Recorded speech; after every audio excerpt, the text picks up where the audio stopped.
আমি ইতিমধ্যে উপস্থিত হৈছো কংগ্ৰেছ চৰকাৰৰ দিনত আৰম্ভ কৰা এক বহুৰূপী আঁচনিৰ অধীনত ৰূপায়ণ কৰা এক অনুষ্ঠান অসম ঔদ্যোগিক আন্তঃগাঁথনি বিকাশ কেন্দ্ৰ। এই কেন্দ্ৰত কংগ্ৰেছ চৰকাৰে সপোন দেখিছিল মাৰ্ঘেটা সমষ্টিৰ পৰা আৰম্ভ কৰি অসমৰ বিভিন্ন প্ৰান্তৰ যি স্কিল লেবাৰ আৰু লগতে যি ইতিমধ্যে নিজৰ বিভিন্ন ডিগ্ৰীসমূহ শেষ কৰি ঘৰত বহি থকা নিবনুৱা ছাত্ৰ ছাত্ৰীৰ কাৰণে নিবনুৱা যুৱক যুৱতীৰ কাৰণে আৰম্ভ কৰা এক বহুমুখী আঁচনি, যি আঁচনিৰ জৰিয়তে এইখন অঞ্চলৰ নিবনুৱা লোকসকলক কৰ্মসংস্থাপন দিয়াৰ বাবে এক কৰা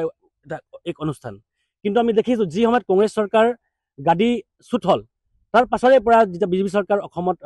আহিলে তাৰ পাছত দেখিছোঁ বহুমুখী যি এক অনুষ্ঠান ইয়াত গঠন কৰা হৈছিল, সেই অনুষ্ঠানটো ইতিমধ্যে মিনি কাজিৰঙাত পৰিণত হৈছে। আমি ইয়াৰ পৰাই ছাত্ৰমুক্তি সংগঠন হৈ স্থানীয় যুৱক হৈ এটা দাবী উত্থাপন কৰিছোঁ, ৰাইজৰ টকাৰে কোনো পাৰ্টিৰ টকাৰে নহয় ৰাইজৰ টকাৰে গঠন কৰা যি এক অনুষ্ঠান, সেই অনুষ্ঠানটো কিন্তু বিজেপি চৰকাৰে অতি সোনকালে অতি শীঘ্ৰে মুকলি কৰিব লাগে। যিহেতু যদি এইখন অনুষ্ঠান যদি এইখন প্ৰতিষ্ঠান মুকলি কৰা হয় তেনেহ'লে কিন্তু এইখন অঞ্চলৰ উঠি অহা যি নিবনুৱা যুৱক যুৱতীয়ে বিভিন্ন ধৰণে তেখেতলোকে কৰ্মসংস্থাপন লাভ কৰিব, নিজৰ জীৱনশৈলী বিকাশ কৰিব পাৰিব। আৰু লগতে আমি ইতিমধ্যে শুনিছোঁ এইখন অনুষ্ঠানটি বিশেষকৈ স্থাপন কৰাৰ এটা উদ্দেশ্য আছিল যে যেতিয়া ইণ্ডো চাইনাৰ যেতিয়া বৰ্ডাৰ ক্লেছসমূহ শেষ হৈ যেতিয়া বৰ্ডাৰ ৰাস্তা খুলিব, সেই সময়ত এইখন চেণ্টাৰৰ যোগেদি ট্ৰেডিং কৰা হ'ব। এইখন চেণ্টাৰৰ পৰা অসমত উৎপাদিত বিভিন্ন সামগ্ৰী, সেয়া লাগে চাহপাতেই হওক, সেয়া লাগে তামোলেই হওক, সেইখন বস্তু আমদানি আৰু ৰপ্তানিৰ এক যোগসূত্ৰ স্থাপন কৰিব বুলি এইখন প্ৰতিষ্ঠান স্থাপন কৰা হৈছে। কিন্তু আমি ইয়াত দেখিছোঁ বিজেপি চৰকাৰ শাসনত অহা পাছৰ পৰাই এইখন অনুষ্ঠান এইখন প্ৰতিষ্ঠানটো মিনি কাজিৰঙাত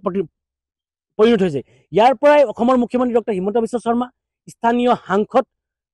সৰ্বানন্দ সোণোৱাল ডাঙৰীয়াৰ স্পষ্ট দাবী যে তেখেতলোকে অনতিপলমে, যিহেতু তেখেতলোকে কৈ ফুৰে ভাৰতৰ ভিতৰতে অসমক আমি পঞ্চম স্থানত লৈ গৈছোঁ, ভাৰতৰ ভিতৰতে মই 1 নম্বৰ মুখ্যমন্ত্ৰী, 1 নম্বৰ যদি তেখেত মুখ্যমন্ত্ৰী হয় ডক্টৰ হিমন্ত বিশ্ব শৰ্মা, তেনেহ'লে কিন্তু এইখন যি প্ৰতিষ্ঠানত আমি উপস্থিত হৈ আজি এই নিউজ পৰিৱেশন কৰাবলগীয়া হৈছে, সেই প্ৰতিষ্ঠানক কিন্তু তেখেতে 1 নম্বৰ বনাই দেখাই দিয়ক। তেতিয়া আমি হাত চাপৰি মাৰি ফুলাম গামোচা দি তেখেতক ক'ম যে সঁচাকৈ ডক্টৰ মুখ্যমন্ত্ৰী হিমন্ত বিশ্ব শৰ্মা সঁচাকৈ 1 নম্বৰ মুখ্যমন্ত্ৰী। ইয়াৰ পৰা স্পষ্ট দাবী, যদি মুখ্যমন্ত্ৰী ডক্টৰ হিমন্ত বিশ্ব শৰ্মা এইখন স্থান যি প্ৰতিষ্ঠান আছে সেই প্ৰতিষ্ঠান মিনি কাজিৰঙাৰ পৰা আকৌ